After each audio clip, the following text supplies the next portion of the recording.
lifestyle designers. This is Zach here with secretsoflongevity.com.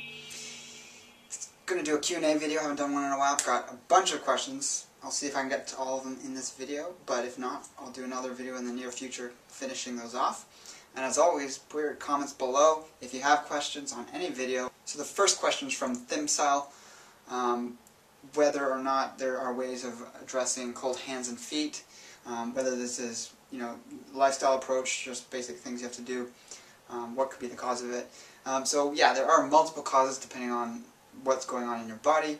You could be experiencing, basically you're just too cold, you're living in an environment that's just too cold. Right here in Canada, it's winter time, and if I get up and I don't turn the heat on, we have a gas fireplace, then it's obviously going to be cold, and as great as my body is apt at warming myself up, if it's cold, I'll eventually start to get cold, and my hands and feet will get cold. So yeah, first of all, making sure that your house is at a comfortable temperature.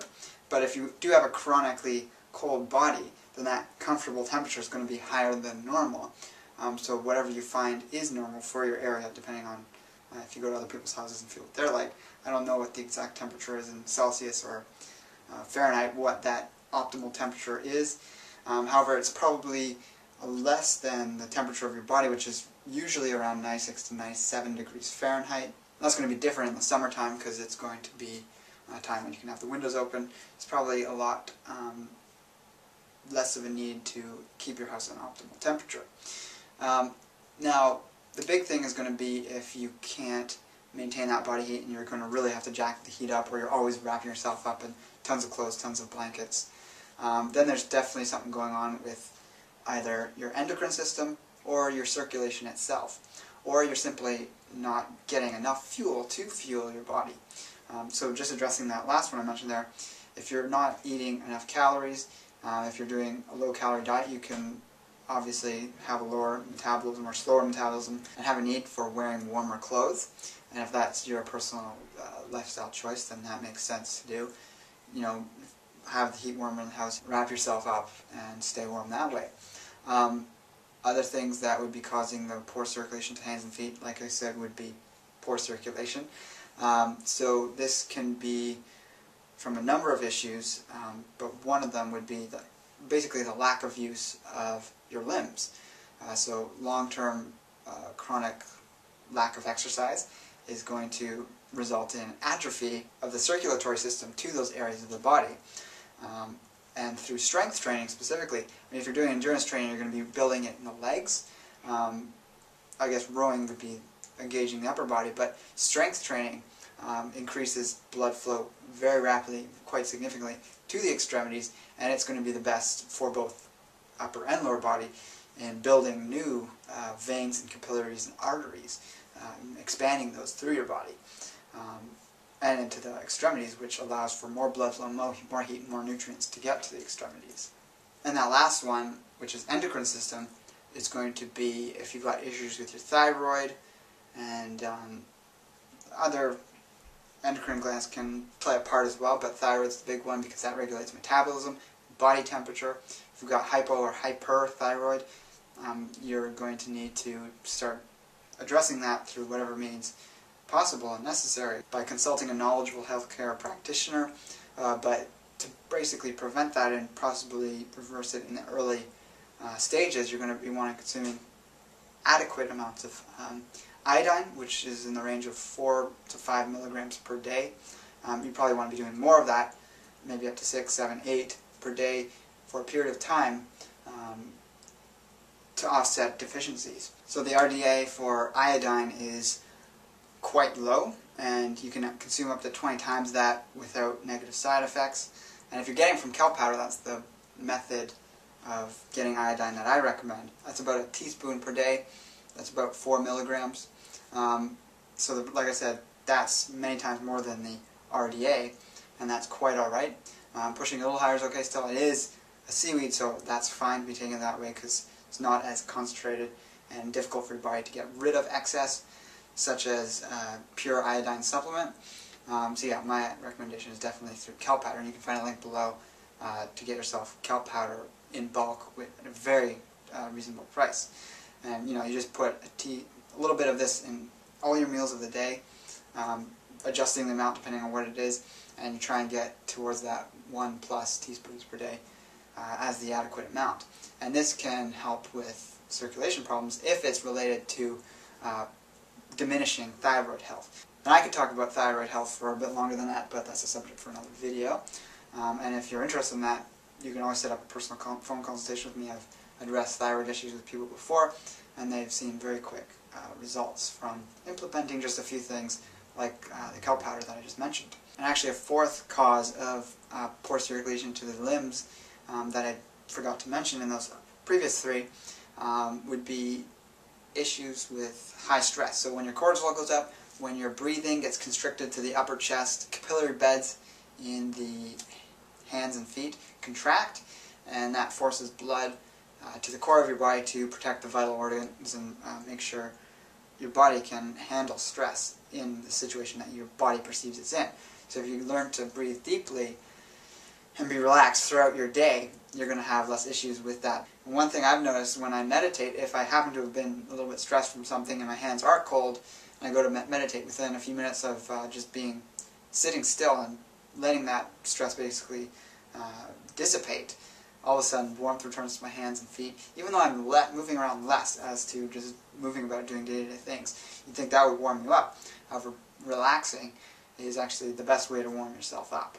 Next question is from Twisted Barney, and he's asking, what methods would I use if I were to see wrinkles and gray hairs starting to appear in myself?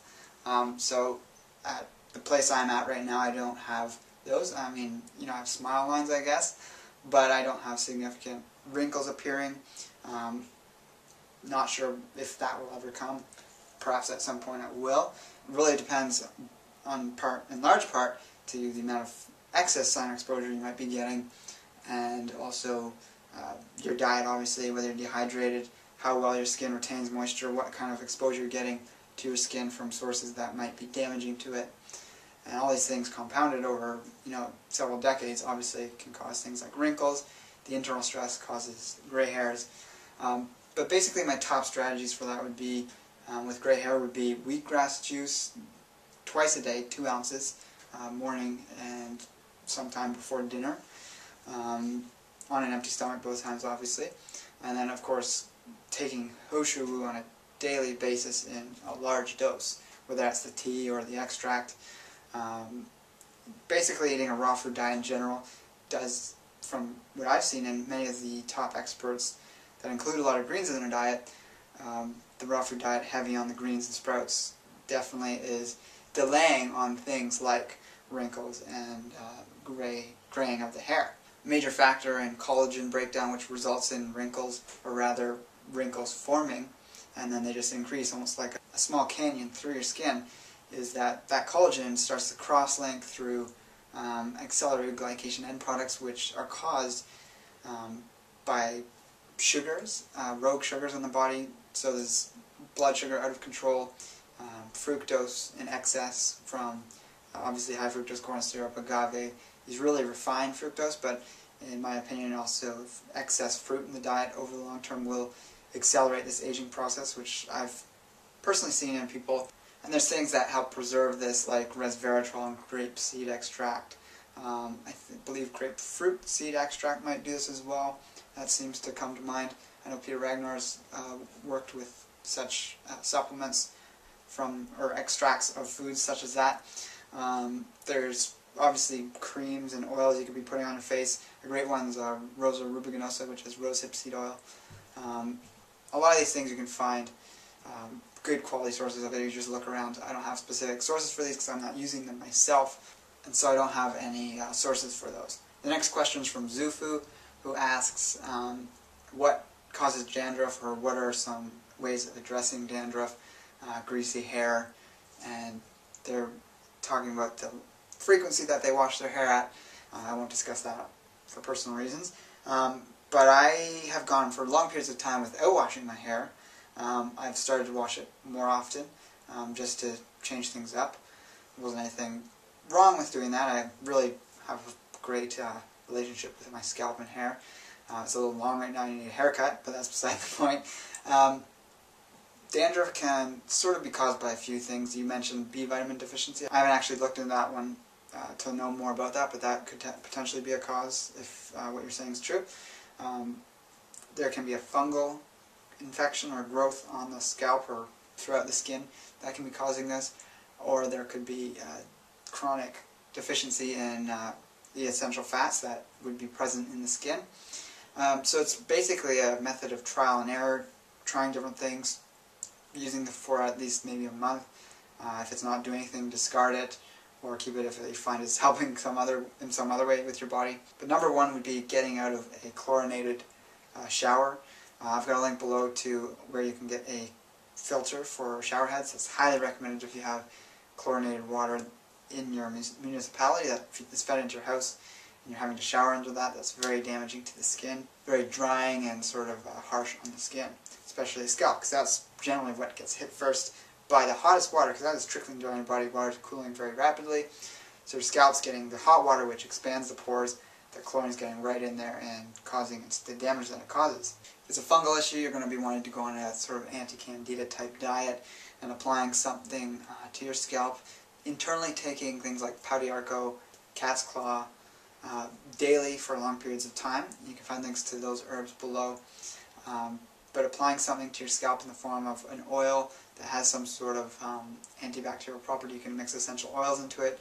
You'd want to see an aromatherapist that has good knowledge of medicinal grade essential oils, not sort of these crappy low-end food grade essential oils that are usually cut with synthetic derivatives and basically not fit for human consumption or topical use. But that can be a natural way of addressing a fungal issue on the scalp. As for oils that you might be deficient in, it could be, depending on your diet, it could be animal fats in the form of saturated fats that you might be deficient in. I personally had an issue for a brief period of time with a dry scalp when I was 100% vegan, and that seems to have pretty much cleared up from the addition of things like dairy, milk, eggs, and other animal products that I choose to consume. You should also look into omega-3 oils. If you're deficient in the longer chain DHA and EPA, you could try supplementing with, my preference and recommendation would be an algae-derived oil. It's kinder to the environment, less chance of going rancid because they're higher in antioxidants, and you can get those same ones from algae that a lot of people are touting for fish oil, such as krill oil and all these other things, but you could use those if you've had good experience with that and it seems to be working for you. And the last question for today is from McAllist1, and they're asking what my view on increasing testosterone and this causing acne would be, and whether this is something that would happen to someone who's prone to acne. And you know, if someone had been very prone to acne and still prone to acne, and they start increasing testosterone through whatever means, they're probably going to experience acne again, because acne can be exacerbated through the androgenic hormones the body creates. However, there is largely more than just this one thing going on. So if you have a toxic body, you're full of toxins that haven't been cleansed, whether it's through raw food, through using detoxing saunas, through elimination of things that are causing it in the first place, instead of continually taking these things in, even if you are doing cleanses of some sort. But the skin is one means of elimination for our body. So when we take in rancid oils, things that would feed candida and these other fungal issues in our body, they're going to eventually start getting into our lymph system and coming out through the skin, since our body's wanting to get rid of them. So acne can have a number of implications that are at the root cause of it, but in general, just increasing your testosterone isn't an absolute sign that you're going to get acne. So addressing acne is a different issue. I've actually talked about that in a previous Q&A video, so if you search acne Q ampersand and symbol and A, and with Secrets of Longevity in the YouTube search engine, that will probably come up. But basically, you're just going to have to give it a shot if you're not sure, or if you've had acne in the past and you don't have it. If you do currently have sort of mild acne, you might want to look at addressing that issue before getting onto a more building regimen. So if you are in a state of dis-ease of some form, toxicity, and there's a way that your body's showing that, that's a time to do cleansing as opposed to building type activities. So, you know, I'm currently engaging in a bodybuilding program, but I wouldn't have done this a couple of years ago when I was just getting into you know, sort of raw food and cleansing my body through other means. I did a long period of time of cleansing, so at some points pretty heavy cleansing because I was eating very low calories at the time, but at this point I've upped it back up and I'm more on a building program that is only going to go to a point where I think I will at some point take a break and do some cleansing, but not for anywhere near as long as the time, so I don't go too far into catabolism. But it's good to sort of shift your focus of when you're on anabolism versus catabolism. You don't want to be anabolic your whole life all the time. Your body does need to have periods of cleansing, whether it's, you know, you do a 7-day juice fast or you cleanse once a week here and there. I think that's unique to everyone and depending on their own unique situation of where they're at. And with that, like I said, put your questions below if you've got them. Check out my page where I have phone and email consultations if you want to get in-depth coaching on any lifestyle issue. And with that, take care and embrace life without limits.